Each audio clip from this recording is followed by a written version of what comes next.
So here they are taking Monty. Monty is a liger that is absolutely not protected under the Endangered Species Act. And look how healthy and beautiful she is. So there's a violation of the constitutional right.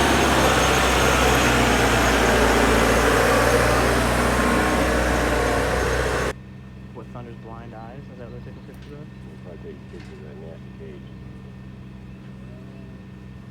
So now, everyone noticed that the top of the door, right there where the head is, has got an opening that cat could come over without any difficulty at all. They do not even have her blocked in, and Here she goes. there's no employees. There's one. That's the one watching. She's the one supposed to be watching this cat to make sure that it doesn't get out. This is where they're sending our cats, stealing our property and sending them to people like this. And now she's in there with her hands inside of a cage. See that? A USDA violation. And she's going to try to hand feed a tiger. Another USDA violation.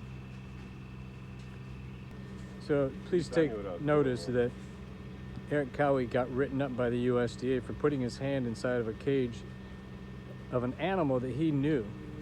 Pat Craig comes down here and he's sticking his hands inside of a cat's cage that he has no relationship to. That would be an absolute violation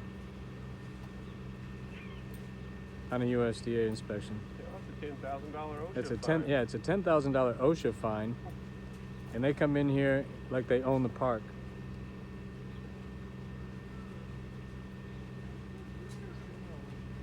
Yeah, that's pretty good. Yeah, damn near let a cat out.